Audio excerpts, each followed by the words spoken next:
Alright, Drew. We are ready. Love this job.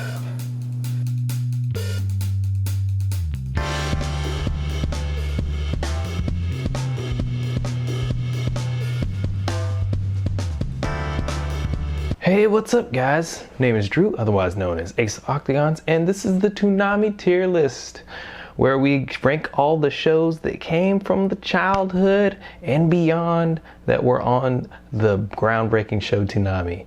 What I'm gonna do is I'm gonna take all these shows from 03 and 04, 02 and 03. Editing Drew will fix that, don't worry about it. Pretty much I will rate these based on how much I liked them as a kid, how much I like them now with my refined palette of high anime knowledge. Somewhere in there is an objective opinion. So let's get started. All right, so first off is Cyborg 009. This was like a show from like the 80s like type art style, and like it was really unique and you wanted to check it out just for that.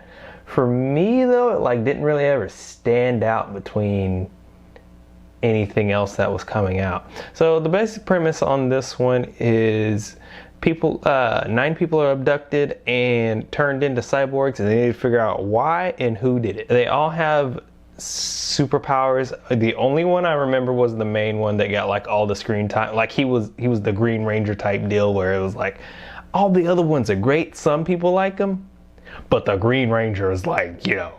There was the one with super speed. He was like most prominent because he was like, you know, he looks like the cool one. He's got the cool anime boy hair and all that kind of stuff. Anywho, I personally was just like, yeah, it was just there. It was not like groundbreaking. If I watched it now, I'm sure I could find like some cool stuff about it, but you know. So we're gonna put it in C tier. SD Gundam. I'm not giving Gundam any breaks here. So as a kid, I super hated like chibi designs. I still don't feel great about them, but I can tolerate them at the very least. Like pop figures, I normally don't like, but then my niece bought me one, and so it's just like, well, you know what, maybe they're not horrible. Don't buy me another one, please, but I'll take this one, thank you.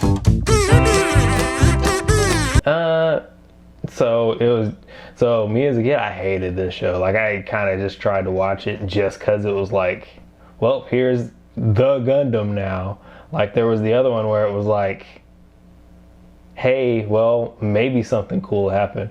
But this one had like a Monster of the Week type deal, because it was like Gundams are an alien race or something, and then they come down and some kids like hiding them in the garage. There's like 3 main ones that are being like hid in the garage or something, and they have to like stop all the evil ones coming up. This it can just go in the D. Some of these I might go back and watch just for funsies.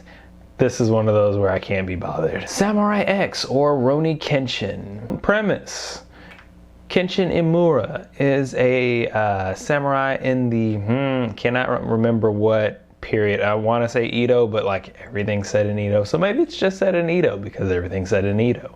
Kenshin Imura, who was the Batosai, the manslayer, back in the war. He was the best samurai there was, couldn't be beat. If you needed an assassin to kill someone, he was your man.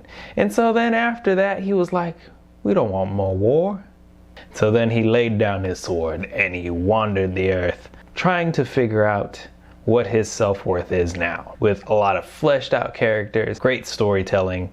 Like this is way more intricate than something I was looking for at that time, but like the fights were super cool. And this is something I can definitely go back and watch now, but there's just so many episodes. My biggest gripe with shonen shows is they run too long. I don't want a show that goes like, you know, for 75 episodes. And so with this all in mind, we're gonna put this in B. Oops, almost left the Dragon Ball not at the end of the episode.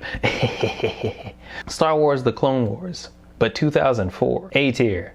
This is this is a series that is for pretty much commercial bumpers. It's 5 minutes each episode. So you can watch the entirety of the show within, I believe, like 45 minutes. What is the premise?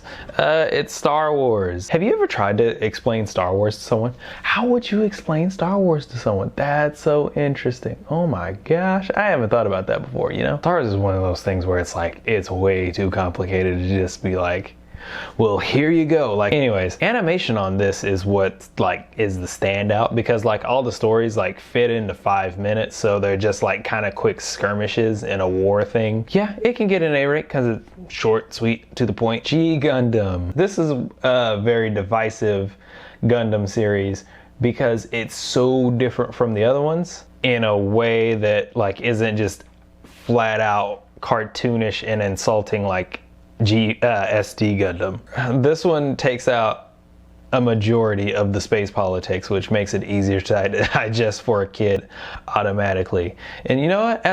As I think about it, I thought it was really cool as a kid. I enjoy some of the camp that it has now. So I can't really fault it for anything. But the general premise would be, in an alternate timeline, the Earth Federation Force has all pulled together and decided, hey, we want to base all our stuff, all our politics, on boxing matches, on rock'em sock'em robots. And so then they decide, well, the entirety of the Earth can be the ring. So at any given time, Gundams can shoot out of the ground and start boxing right in front of your house. A lot of people don't appreciate that. We have our main character, Domon Kashu. He's searching for his brother who killed his master and parents, I think. And he's Japan's representative. This is a fun series. If you don't like it, then you just don't like fun. Yeah. Okay. You know what? The more I look at Kenshin, the more I feel like it just like straight up deserves an A. Definitely deserves more A than G Gundam. Well, here's Hamtaro. This is a show that I just couldn't get into when I was a kid, and I'm definitely not gonna get into now, because it's just, the whole appeal is they're so cute. You know what? These are more chibi designs. Hamtaro can go in D, cause boy, like, people that like it just wanted the toy. Like, I feel like this is Transformers, but for just like cute stuff, where it's like this whole show is just made to sell toys and merchandise. Hamtaro is a hamster that just gets out of its cage and has like Rugrats style imagination adventures, but it's significantly less entertaining than Rugrats. He meets more hamsters and they all like hang out. Watch an actual hamster. Get out of here with this. He-Man and the Masters of the Universe. But 2002. So this is a reboot of the original He-Man. So it's just like cool. Hey kids, you want to punch stuff? Yeah, He-Man. They made Prince Adam wear red instead of the pink. Like everything is modernized basically. It's still got the same level of storytelling as the old one. As a kid, I liked it enough. I can't really say it was groundbreaking any point, like looking back at it. Had some good tracks to it too. So yeah, this is gonna be like the real B tier. Samurai Jack. Gotta get back to the past. Samurai Jack. Back in the Edo period, everything's in the Edo period. Turns out there's a huge demon that blows up his home, and he decides, hey, I've got to take up this magic sword, pass down my family, and defeat the evil Aku. Samurai Jack is able to back Aku into a corner, and before the final blow is struck, he tore open a portal in time, sending Jack to the future where his evil is law. Now the samurai seeks to return to the past and undo the evil that is Aku. This has a lot of episodic stuff, but it's an anthology series where it's just like, you know, Jack will go into a town and people will be affected differently by like what's going on with Aku. Some people like having the most fun time of their lives, and others are just being, you know, crushed underfoot. But Jack wants to set it all right, and he's just trying to get home. He just wants to get home and defeat the great evil, you know, usual stuff. The animation's great, the storytelling is great. Boy, man, this is a great show. This is one thing that I would just recommend watching it now if you can. Transformers Armada. So this is one that I have rose tinted glasses for. If I see clips now, they're kind of silly, but as a kid, this was the best. You know what? That's just Transformers. Yeah, we'll put this at top of B tier. I always thought about that. Like, why are the Autobots just so dumb about it? Like, all of them were like, yeah, dude, look at that. Look at that clean Mustang right there. Let me transform into that. And then Decepticons are like, bro, let's turn into jets. There's significantly more Decepticons that fly than Autobots. And it's just crazy why the Autobots refuse to pick you. Or like a Red Alert. Dude transforms into an ambulance. What Transformer are you carrying in the back of your ambulance? I love that every episode there's an old cartoon that I'll dismantle for no reason. Like, it just came up in my own business. And I'm just like, hey, you're stupid. This is the coolest Optimus Prime for me. This is my favorite season of Transformers, or like series of Transformers, where it's just like the trailer behind him carries jets and like an extra pair of legs, and he'll transform into like a big like top section and then slap himself on top of there and be like twice as tall as all the other Transformers and punch the crap out of them. So cool. The animation's just okay. And then there's a lot of just like dumb moments where it's just like, well, this is just dumb. But I loved this Transformers series. Oh man. YuYu Hakusho. Is it more S tier than Samurai Jack? These are just like must watches. Like, I would recommend them like right now, just like, you know, after you finish my video, of course. Yusuke Urameshi is a 14-year-old boy who tries to do the right thing, but he's a delinquent. He's a punk. And then there's one day where he saves a kid from a car coming, and he died. He's given a second chance at life as long as he agrees to become a spirit detective, which is pretty much the otherworld's guy to go handle demons that have crawled over onto the other side. This show is amazing. It got a really slow start. Like the first 3 episodes almost lost me because it's all about him trying to get his body back. But after that, when you get Yusuke going around just like punching out everybody, his hands were rated E for everyone. This show is a little raunchy at times, but still, it is great. The stories and characters that are done in such a way that it's got a lot of the shonen tropes and stuff like that, but to me, this is where they're done the best. Like, this is what Dragon Ball Z should have been, of like, things keep moving, you get your tournament arc, you get your all kinds of like, you know, whatever demon stuff and fighting.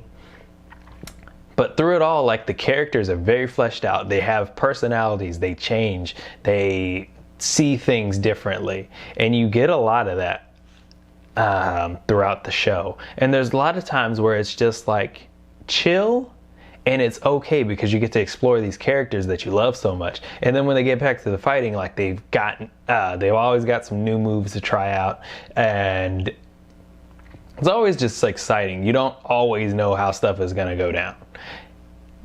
S tier all the way. Dragon Ball GT. This is one that's divisive in the same way that G Gundam was, in that it tries to do a certain thing that is so different from what they have before, and it just works in varying levels, and it's not great in spots as well. So for the longest time, people like to just dump on this. Well, kids at least like to just dump on this show. And since Super Saiyan 4 Gogeta came out, weirdly enough, everybody's like, yo, GT guys, it's so cool. I'm like I never liked to crap on it that much. It was just like, you know, there's a lot of story points that are just kind of silly. Like, for example, the premise of the show is Goku is back, but this time he was turned into a kid by a random wish with the Black Star Dragon Balls. So then he has, but the Black Star Dragon Balls are different from the regular Dragon Balls in that they don't go across the world, they go across the galaxy. So he's got to take his granddaughter and his best friend's kid and have adventures figuring out how to get the Dragon Balls back before the whole planet explodes. And it has a lot of just like silly story points. Like the first season is just so silly because they're trying to get back to where Dragon Ball was. They tried to do a soft reboot without actually having to reboot it. And so many people disliked it when this first came out that between this and the Dragon Ball live action movie that came out, that got Akira Toriyama to come out of retirement. He is retired at this point. He didn't have anything to do with this show. And this in the movie just got him to pick up a pen again. I'm also suspecting Toei was willing to pay him some money to come back up and write. This one just like goes nowhere in a lot of spots. And then the finales of each season are pretty good. Like it brings back my favorite Dragon Ball villain, which is Android 17, and he's a main villain. And in some ways it's cool, in some ways it just is a miss. So this one's like super hard to rate because like it has like Super Saiyan 4 is a really cool design. I wouldn't use it for like heroes because like when I first saw Super Saiyan 4, I thought that was a villain. And I still think that'd be a cool design for a Dragon Ball villain. Is like, you know, they took the Grade 8 power. And this is one of those ones where it's just like, it gets really obvious that Dragon Ball doesn't know what to do with like power sets and stuff like that. Because like when he turns Super Saiyan 4, there's really no difference between Super Saiyan 4 and Super Saiyan 3 functionally. It's just another toy. A lot of the Dragon Ball writing just shows itself like in the worst way, but also like it's a not as good version of Dragon Ball. So there you go, it gets C. This era of Toonami was, I know I have the full spectrum, but we have no Fs. Notice that. And you can always find something that's really cool to watch. And we have some even like, you know, breakout amazing shows. So this is like some of my favorite like years of Toonami. The next ones that are coming up are also really good though. So make sure you are following, liked, and subscribed for those. That'll do it for me. Tell me what you think about it. Are there any shows that you liked more than me, that you disliked? Do you have any certain memories about them? Let me know in the comments below. I'll see you in the next one.